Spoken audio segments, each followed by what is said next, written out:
Meu irmão, tenha a sua Bíblia aberta, por favor, no Salmo número 63. Diferente do nosso costume, eu não vou pedir os irmãos para ficarem em pé para a gente ler o Salmo todo, mas vou pedir que fique com a Bíblia aberta e nós leremos versículo por versículo e que Deus nos dê graça, como sempre pedimos, cada vez que abrimos a Bíblia, que Deus nos dê graça para ouvir a sua voz na sua palavra. Amém? Salmo 63 tem um cabeçalho que faz parte do texto inspirado. Nem sempre a gente encontra isso, algumas Bíblias digitais inclusive não tem o cabeçalho, e tem cabeçalho que não é inspirado, mas este salmo tem um cabeçalho inspirado. Quer dizer que o contexto é fundamental para compreendermos algo relacionado ao salmo. E o cabeçalho diz: Salmo de Davi, quando estava no deserto de Judá.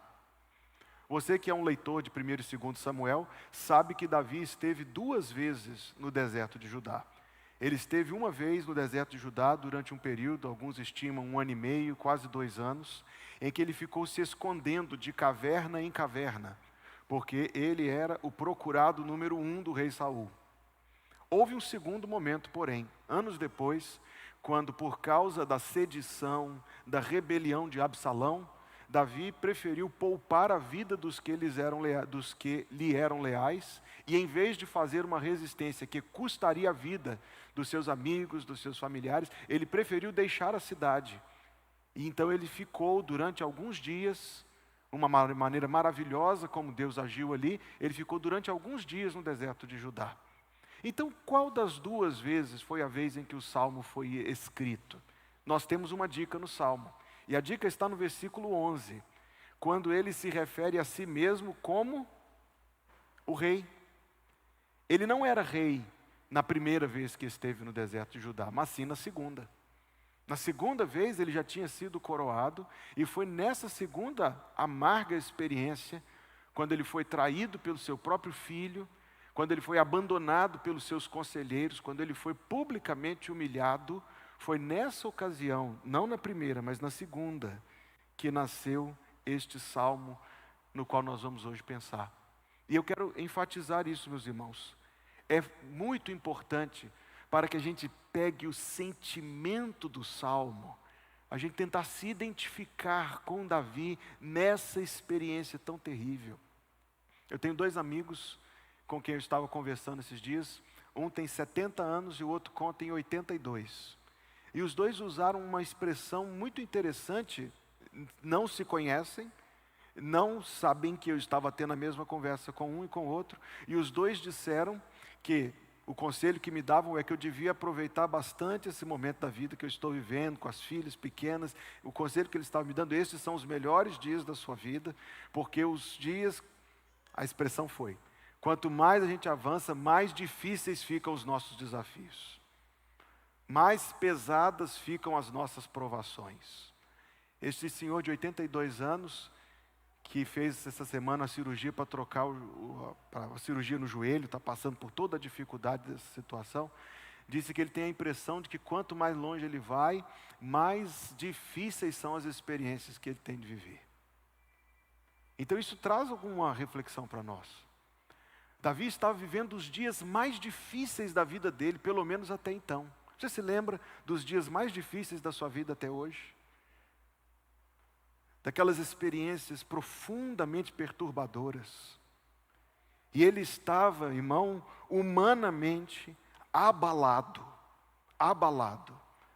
Quando você lê o texto, você percebe ele agindo de uma maneira que não era do jeito dele. Se você está familiarizado com 1 Samuel, com 2 Samuel, onde a gente lê Davi, o descrito dele, como ele se portava, a sua humildade, mas a sua humildade muito firme. Ele era um homem normalmente humilde, mas muito firme, muito determinado. E você o encontra aqui abalado, temeroso, sacudido. Pudera, ele foi abandonado pelos mais próximos, foi traído pelos amigos em quem ele confiava. E pior de tudo, o próprio filho. O próprio filho.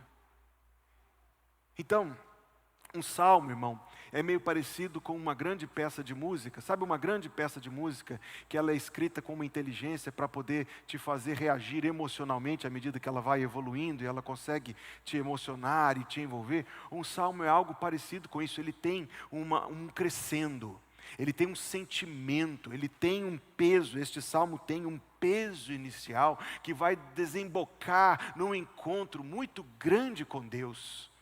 Embora o salmo não seja muito extenso, ele já traz para nós no cabeçalho essa lição. As grandes provações da vida são as ocasiões em que nós temos os mais reais encontros com Deus. Não é verdade, meus queridos? As grandes dificuldades são os momentos em que nós temos os encontros mais reais com Deus.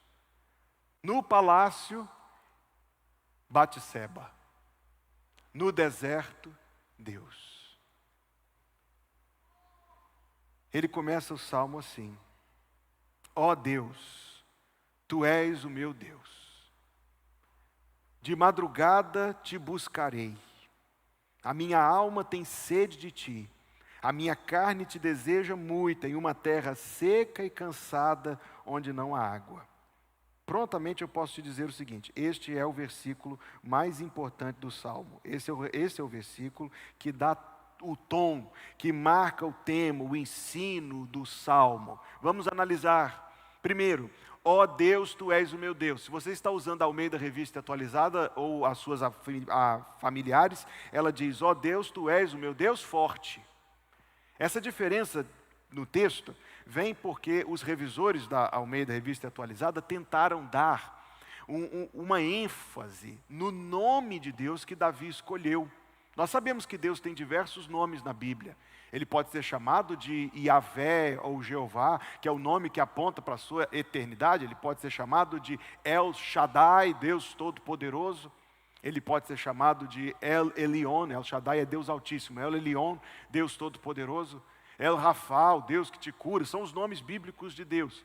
Neste salmo, Davi não usa nenhum desses nomes. Ele nem usa o nome pessoal de Deus, Jeová ou Yahvé, que ele usa em tantos salmos. Ele usa a palavra Elohim. Isso aqui não é um mero detalhe técnico, não. Ele está trazendo à sua memória que Deus é Deus. O nome não é um nome que põe o enfoque num dos aspectos ou dos atributos ou características de Deus, mas é o nome que diz que Deus é Deus. A palavra que significa exatamente isso, divindade. Ele está olhando para Deus como Deus. Ó Deus, Tu és o meu Deus. E como essa palavra significa exatamente poderio, aquilo que caracteriza Deus como absoluto, é por isso que os revisores colocaram o meu Deus forte. Mas ele está pondo o seu olhar em quem Deus é, e isso é de suma importância. Eu dei o título à mensagem: o que é buscar a Deus? Buscar a Deus é fixar em Deus o pensamento, fixar em Deus o coração. E convenhamos, meus irmãos queridos, é tão difícil nas provações a gente sequer conseguir fixar o pensamento. Quando nós estamos profundamente abalados, a gente vai para lá e volta sempre para o mesmo ponto. A gente fixa o pensamento, sim, em nossas dores. Fixa o pensamento, sim, em nossas inquietações. Quantas e quantas horas da sua vida você já colocou em conversar com você mesmo, no sentido de ouvir as suas preocupações, de ouvir as suas ansiedades, de ouvir os seus temores? Quando não, a gente engaja em conversas imaginárias, né, com aquela pessoa. Ele vai dizer isso, eu vou responder isso, isso e isso. E aí não pense não, eu vou dizer tudinho. Ele fixa o seu pensamento em Deus. Ó Deus, Tu és o meu Deus. Isso é buscar a Deus. Algumas traduções dizem, como a minha que eu tenho aqui no púlpito, de madrugada te buscarei. Outras, talvez você tenha aí, te busco ansiosamente, não é? Alguém tem aí a NVI que diz, eu te busco intensamente. Outro está com a NVT que diz, eu te busco de todo o coração. É uma palavra só, Nós precisamos usar esse monte de palavras em português para traduzir aquilo que em hebraico é uma palavra só, e uma palavra que significa quando alguém acorda cedo para fazer uma coisa que é importante. A palavra significa mais ou menos como se fosse amanhecer naquilo, amanhecer em algo. Então, a palavra aqui é usada no sentido de algo que eu estou empenhado em buscar. Algo que eu estou determinado, diligente a buscar. Mas o que ele está buscando, talvez em contraste, diferença conosco, não uma solução, mas Deus. Deus, tu és o meu Deus forte, eu te busco. Ele estava buscando a Deus. Aqui ele vai usar de uma linguagem muito típica de salmo, de poesia. Ele estava no deserto, onde tudo era seco e árido. E ele disse que o seu coração estava exatamente como aquela secura e aquela aridez toda. Mas ele diz que é Deus, o agir de Deus, é a solução para aquela situação. A minha alma tem sede de ti. A minha carne te deseja muito em uma terra seca e cansada onde não há água. Seríamos, irmãos, equivocados de achar que esta é uma mera experiência emocional. É simplesmente aquilo como a gente reage quando a gente está muito abalado. Não.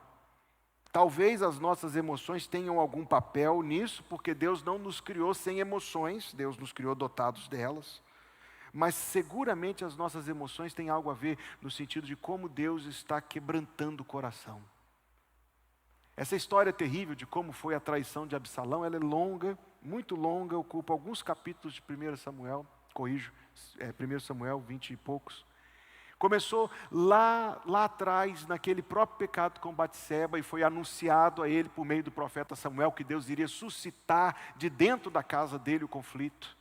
Passa por uma cena em que ele foi terrivelmente omisso, quando tudo aquilo aconteceu relacionado a Amon e Tamar, e Davi não fez nada, e aquilo incendiou o coração de Absalão, de revolta, de indignação.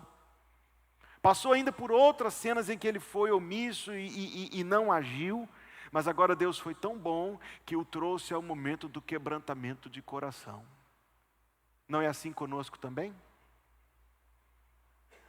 O Senhor vai usar duros dias para quebrantar o nosso coração ainda mais duro. Não é assim? O Senhor vai usar de perdas para tirar de nós o nosso tão insistente orgulho. O Senhor vai usar amorosamente de muitas dores para amolecer o nosso coração. Eu acho que essas palavras fazem sentido para todo mundo que está aqui dentro desta casa hoje. No versículo 2, ele nos mostra o que é buscar a Deus, para ver a tua força e a tua glória, como te vi no santuário.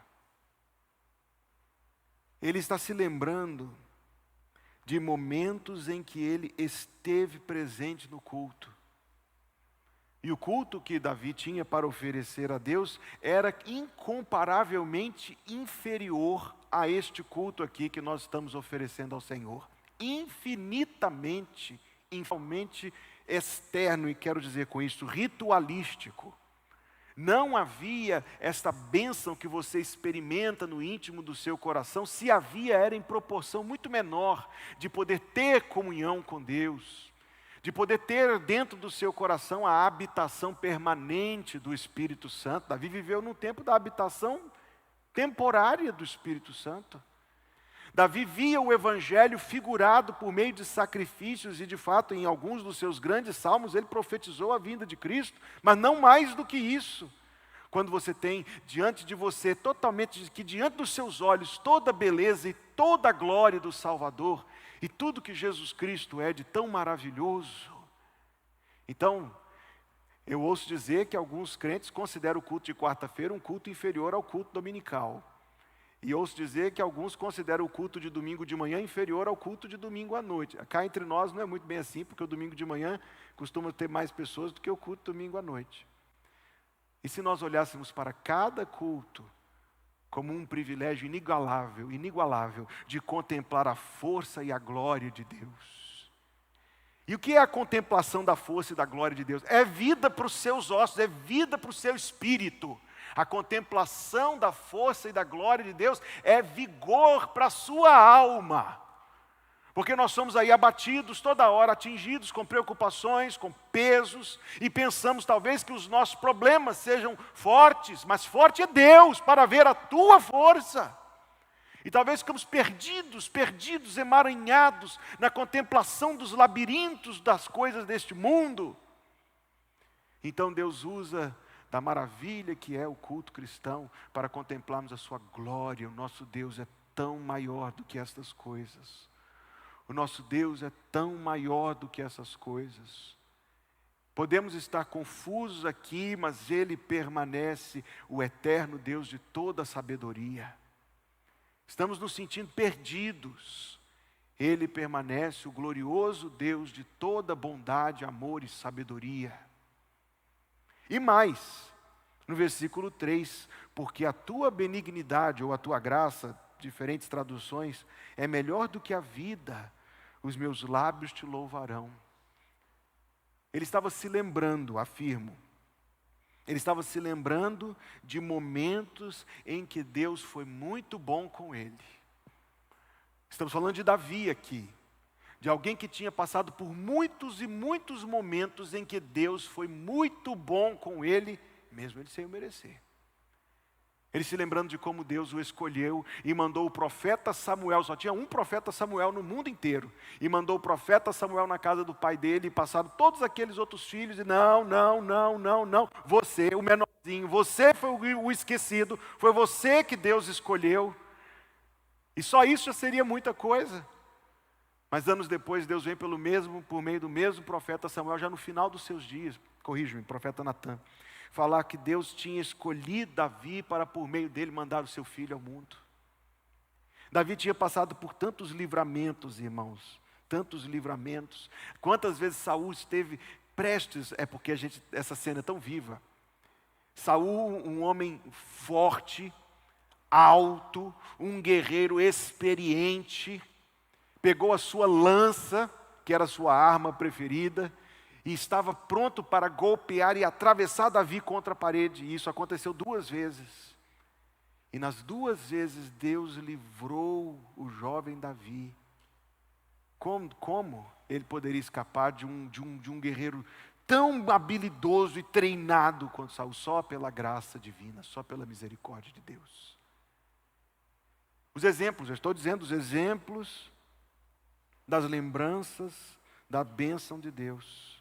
A lembrança das muitas e muitas vezes que Deus deu a ele graça, resposta de oração, livramentos. Quando ele estava lá no fundo daquela caverna, lá fugindo no deserto de Judá pela primeira vez, Salmo 142, tira-me dessa prisão e louvarei o teu nome, e os justos me cercarão. E o que Deus fez? Deus o tirou dali. Deixa eu tentar trazer isso para um ponto bem prático. O que é buscar a Deus? Eu disse em primeiro lugar que é fixar nele o pensamento, a sua força, a sua glória. E digo em segundo lugar que é a lembrança dos favores de Deus na nossa vida. Meu irmão, guarde com um valor precioso cada resposta de oração, cada livramento, cada testemunho que você tem para dar sobre a bondade de Deus na sua vida. Às vezes nós pensamos em dar testemunhos para os outros, e é muito bom quando podemos fazê-lo, em particular ou até num culto da igreja. Mas a pessoa que mais precisa de ouvir os seus testemunhos é você mesmo. Quando nosso coração está tentado a desacreditar, e aí nós falamos, não, mas espera aí. Será que eu já me esqueci do dia em que Deus veio em meu socorro? Será que eu já me esqueci daquela grande resposta de oração, daquela grande provisão, daquela grande surpresa que Deus me deu? Ai, irmão, que pena que a gente deixa as nossas memórias com Deus escapar entre os nossos dedos. Eu vi alguém contando esses dias que herdou a Bíblia do avô. Perdão, da avó. Herdou a Bíblia da avó. E a Bíblia já estava toda. Que bom, não é verdade? Imagina a Bíblia da avó tá novinha com as páginas coladas, isso é um péssimo sinal. A Bíblia estava toda. E aí a pessoa mandou para alguém fazer uma capa nova para a Bíblia e colocar o papel todo direitinho e colar de novo a lombada e tal. E quando recebeu a Bíblia, começou a folhear e encontrou nas margens das Bíblias datas e pequenos testemunhos. Hoje eu pedi a Deus que agisse assim e o Senhor mandou a resposta. Ou no lado de um salmo ela escrevia o nome de um dos seus filhos ou netos ou algum dos familiares para se lembrar daquela pessoa. No final da Bíblia estava o plano de leitura bíblica marcado diversas vezes. Ô bênção! Diversas vezes, vários anos seguidos que ela tinha lido a Bíblia. Um item preciosíssimo por sinal, mas que vem marcado. E por que você não faz a mesma coisa? Marcar na Bíblia é ótimo. Se você usa a Bíblia no iPad, no celular, não sei como você vai fazer. Mas marcar a Bíblia desse jeito é ótimo. Porque quando você for folheá-la em outros momentos, você vai encontrar as marcas daqueles momentos preciosos de Deus na sua vida. Tem muita gente que vai ser abençoada com o seu testemunho. O primeiro da fila é você mesmo. No versículo número 4, ele termina o versículo 3 prometendo louvor. E no versículo 4 ele diz: eu te bendirei enquanto viver. Tradução para nós: não consentirei que esta situação refreie a minha adoração, porque eu não estou adorando a Deus por causa de circunstâncias. Como é que a gente pode ficar em pé aqui para cantar? Não olhe circunstâncias, não, mas quando vem as circunstâncias desfavoráveis, a gente cessa o nosso louvor. Não. Eu te louvarei enquanto eu viver. Estou sendo provado, eu te louvarei.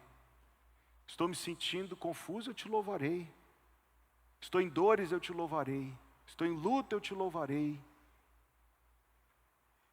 Eu estudava o Salmo e encontrei uma citação de um desconhecido pregador chamado Charles Spurgeon.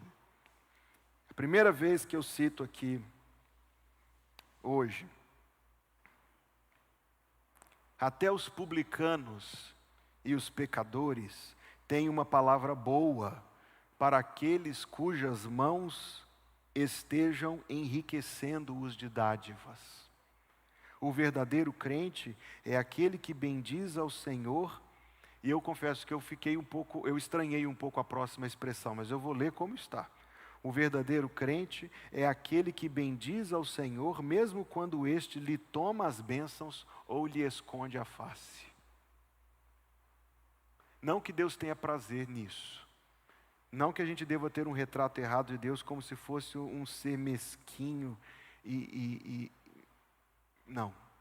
pouco gracioso. Mas são talvez situações como esta, em que nós temos a oportunidade de dar testemunho para o nosso próprio coração, para o nosso marido, para a nossa esposa, para os nossos filhos, para os nossos familiares, para a nossa igreja que nos conhece muito de perto. Eu sei da história de um cristão que sofria dores terríveis, dores no corpo inteiro, alérgico à analgesia, condenado à dor, e que ia quebrantadinho, fraquinho, não perdia o culto dominical na sua igreja. Fazia questão, inclusive, tanto quanto podia, de ficar em pé para cantar.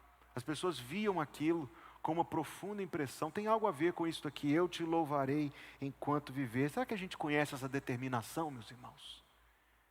Será que a gente conhece essa determinação?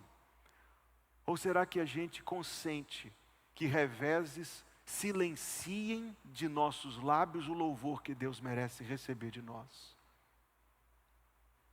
É uma tentação muito presente. Eis uma determinação. Eu te bendirei enquanto viver. Em teu nome levantarei as minhas mãos. No versículo 5, a minha alma se fartará como de tutano e de gordura, Imagine o que isso representava para alguém do mundo antigo. Não compare com a dieta de hoje, não. Imagine o que era naquela época. Imagine o que era para um bando de refugiados no deserto, tendo que racionar a pouca comida que tinha já seca.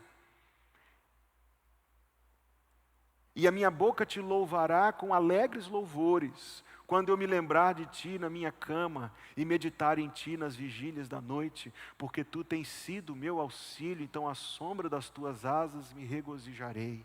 A minha alma te segue de perto, a tua destra me sustenta. Eu estou perguntando, o que é buscar a Deus? Eu disse aos meus irmãos que é fixar nele o pensamento para contemplar a sua força e a sua glória. Disse aos meus irmãos que é lembrar a sua graça. E a graça de Deus, a lembrança da graça, nos sustenta para dizer, eu te bendirei enquanto viver. Mas agora, ele vai nos falar da sua meditação. Ele fala isso no versículo 6, as vigílias da noite. Olha, meu irmão, noite em claro, todo mundo tem. Nesse mundo tereis aflições. Poucas ou muitas. A questão é o que você vai fazer com as suas noites de vigília. Serão vigílias de murmuração? Vigílias de lamento? Vou passar 3, 4 horas acordado sem sono à noite, me entregando nas garras da ansiedade, do medo? Ou nós vamos fazer a opção, se estamos insones, muito bem, vou usar esse tempo aqui para orar. Vou usar esse tempo aqui, já que eu não estou dormindo, então eu vou usar esse tempo aqui com o meu Jesus. Vou lá para a sala, vou acender o abajur, vou ler a minha Bíblia. Vou cantar, não sei, depende. Vou ler uns hinos. Vou me colocar de joelhos e vou orar. Sabe, irmão, eu acho que a hora que o cristão que ora pouco mais sente a pobreza que ele está cultivando na sua vida é na hora do aperto. Ele não sabe. Não sabe. Não sabe passar 10 minutos orando. Qualquer oração no culto de 5 minutos é interminável. Não sabe passar 20 minutos orando.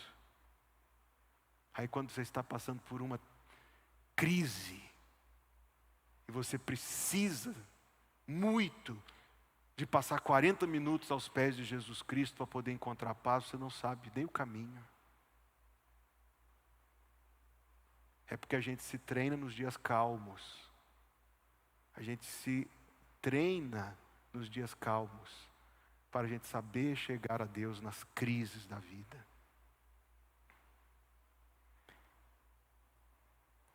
Ele dá um testemunho aqui de algo muito interessante, que você deve conhecer essa experiência. Versículo 5, a minha boca te louvará com o que, meu irmão? Alegres louvores. Versículo 7, então, final do versículo 7, à sombra das tuas asas, me regozijarei. Quando a gente busca a Deus, irmão, esse testemunho é o de Davi e é o de todos os cristãos aqui, penso eu. A gente encontra uma estranha alegria durante a adversidade, não é verdade? Você nunca sentiu paz e alegria no meio de uma provação dificílima? Alegria sincera, genuína. Não tem solução, ainda não. Mas tem alegria, tem paz. Você se encontrou com Deus e Deus alegrou o seu coração. E o versículo 8 é muito importante. A minha alma te segue de perto. A outra tradução diz, a minha alma apega-se a ti. É isto, irmão, que é buscar o Senhor. Exatamente no momento em que tudo vem contra, em que é testada a nossa determinação, a nossa convicção, nosso amor ao Senhor Jesus Cristo. Então, isso não vem de nós, é claro que não vem de nós. A boa mão de Deus revigora o nosso coração. Nós vamos a Deus. Nós nos encontramos com Deus. Eu compartilhei no story do Instagram hoje, acho que foi hoje, um vídeo da Corrie ten Boom. Alguns de vocês conhecem já a história da Corrie ten Boom. Que história bonita, não é verdade? Põe aí na sua lista para ler em 2025, O Refúgio Secreto. Tem até no e-book. O Refúgio Secreto. Como aquela família crente foi perseguida pelos nazistas. Alguns morreram, a irmã dela morreu, o pai dela morreu. É linda a história. Só um relato. Ela e a irmã Betsy, no campo de concentração, estavam sendo forçadas dentro de uma espécie de era um celeiro, na verdade, transformado em dormitório. Ela disse que lá mal cabiam 200 pessoas, eles estavam forçando lá dentro 700 pessoas, comprimidas, no meio de tudo que já estavam vivendo. E aí começou a ter uma briga no meio deles, as pessoas começaram a brigar, xingar, gritar, bater. E aquilo ali podia virar um estouro, não é verdade? E a gente ia morrer. E a Betsy, a irmã da Corrie, começou a orar em silêncio. E disse: minha irmã, ore comigo. E elas começaram a orar. E em poucos minutos, só em Deus existe uma resposta para isso. Todo mundo se aquietou. Todo mundo se acalmou. Todo mundo foi para o seu canto. E ela contava essa história muitas vezes, então uma outra vez ela fez o seguinte comentário: Ele ainda acalma a tempestade. Versículo 9, para terminar. Mas aqueles que procuram a minha alma para destruir, irão para as profundezas da terra. Cairão à espada, serão uma ração para as raposas. Mas o rei se regozijará em Deus. Qualquer que por ele jurar, se gloriará, porque se taparão as bocas dos que falam a mentira. Meu comentário aqui será breve.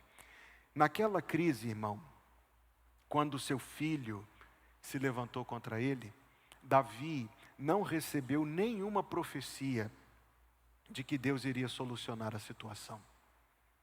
Davi não recebeu nenhum sinal da parte de Deus de que ele iria sair dessa. Mas tem uma cena que é muito importante, eu não vou ler o texto, eu vou só mencionar. Quando Davi soube que o conselheiro Aitofel estava do lado de Absalão, e você precisa saber que Aitofel era o homem reputado como o homem mais sábio de todo Israel naquele dia, ele fez uma oração. E ele disse: ó Deus, peço-te que transformes em loucura o conselho de Aitofel. Uma oração. E irmão, para resumir aqui uma história que é rica de detalhes e muito edificante e abençoadora, o que Davi pediu, Deus fez. De uma maneira maravilhosa, inusitada, que talvez nos deixe com algumas incertezas sobre como entender aquilo. Porque um homem se dispôs a mentir. E Deus usou, Deus pode usar, Deus não mandou ele mentir, Deus não aprovou a mentira dele, Deus dispôs da mentira dele. Mas o homem mentiu. E aquela mentira, como Deus se aprova e dispôs dela, desmantelou o conselho de Aitofel. Quando Aitofel viu que o conselho dele não foi seguido, sabe o que ele fez? Ele subiu no jumento e foi tirar a própria vida. Não esperou o desenrolar da história, ele já sabia que tinha que ser acabado tudo. Não havia mais caminho. Veja agora, pensando nisso, e depois nós sabemos como Absalão foi justiçado por Deus e como tudo se deu depois. O versículo 9, leia de novo com tudo isso em mente. Mas aqueles que procuram a minha alma para destruir irão para as profundezas da terra. Cairão à espada, serão uma ração para as raposas. Pastor, eu não fico muito confortável quando os salmos mudam para esse tom, não. Eu gosto mais de verdes pastos, águas tranquilas. Eu não gosto muito, não, pastor. Irmão, tem algo que nós ainda somos, eu posso falar isso, não me incluo, não estou querendo tratar de maneira ofensiva a ninguém. Tem uma coisa que nós ainda somos todos muito crianças. É a compreensão da santidade e da justiça do nosso Deus. É a compreensão da retidão do juízo do nosso Deus. Nós é que vivemos nesse mundo, ficamos achando que as coisas acontecem porque a gente merece, é prêmio ou castigo. Mas a Bíblia abre os nossos olhos para o fato de que a justiça de Deus ela é final. Deus não fica dando troquinho. A justiça de Deus ela é final, ela é eterna, ela é completa. E em favor dos crentes, satisfeita na cruz. O que faz com que o meu destino seja diferente do versículo 9, ou o seu, e não iremos para as profundezas da terra, não é porque a gente é melhor do que Aitofel ou Absalão, porque não somos, mas porque a justiça que deveria vir sobre nós, Deus a cumpriu sobre Jesus Cristo. E como isso tem a ver com buscar a Deus? Tem a ver com buscar a Deus quando nós fixamos o nosso olhar, não nas circunstâncias, mas na sabedoria maior e nos planos soberanos e na direção final de Deus. Se nós fixarmos os nossos olhos muito nas coisas, nós vamos levantar ídolos dentro do nosso coração, competindo com Deus por nosso amor, disputando com Deus por nossa devoção. Mas se fizermos o que a Deus apraz, derrubarmos os ídolos, e sabermos que aflições teremos, perdas também, mas não perderemos Deus, não perderemos o nosso bondoso Jesus, não perderemos a fé, porque ela não é nossa, ela foi dada. Então nossa expectativa muda, e a gente não está preocupado com o que vai ser daqui 1 ano ou 5 dias. A gente tem certeza, e isso é tão apaziguador para o nosso coração. A gente tem certeza da graça de Deus, da sabedoria de Deus, dos propósitos de Deus que são inabaláveis. Um último comentário. Quando ele escreveu este salmo, ele tinha deixado Jerusalém. Eu disse, para poupar a vida dos que lhe eram leais, ele não os expôs à batalha e preferiu deixar Jerusalém. Agora, deixar Jerusalém tem um equivalente, aquilo é um gesto simbólico. Ele deixou o trono vazio. Absalão assentou no trono. Ele deixou sua posição. Mas aqui no versículo 11, é aqui uma aplicação muito minha, viu, irmão? Muito do meu coração. Mas aqui no versículo 11, ele se reencontrou até com ele mesmo. Ele se lembrou, ele é o rei, está lá no versículo 11. O rei se regozijará em Deus. Não é assim, irmão? Não vê se não é assim. Quando uma crise da vida nos abala profundamente, a gente até perde pelo menos um pouco de vista quem a gente é. E aí a gente se lembra, eu sou um servo de Deus. Eu sou um filho de Deus. Eu fui comprado com sangue precioso na cruz. Não estou falando isso para ficar massageando seu ego, não. Mas é porque é bíblico. É a nossa autocompreensão bíblica, é o que nós somos aos olhos de Deus. E o que isso é para nós? Segurança, paz, certeza, esperança. Em meio a tudo isso, não, peraí, mas eu sou de Jesus. Eu sou de Jesus. Deixa eu dizer uma última coisa então. Toda essa situação com Absalão foi vencida pela oração. Glória a Deus por isso. Foi vencida pela oração. Ó Deus, transforma em loucura o conselho de Aitofel. Toda essa situação foi vencida na oração. Então, meu irmão, o que é buscar a Deus? É louvar, fixar nele o pensamento, lembrar da sua graça passada, pensar na sua justiça por vir, meditar nele nas horas de angústia, de insônia. Eu direi numa palavra só, o que é buscar a Deus? Escreve 4 letras aí, escreve. O-R-A-R. Orar. O que é buscar a Deus? É orar. Meus irmãos, eu ouvi isso alguns anos atrás numa pregação. Se a gente soubesse o que é oração. Se a gente soubesse o que é oração, a gente se valeria muito mais dessa bênção.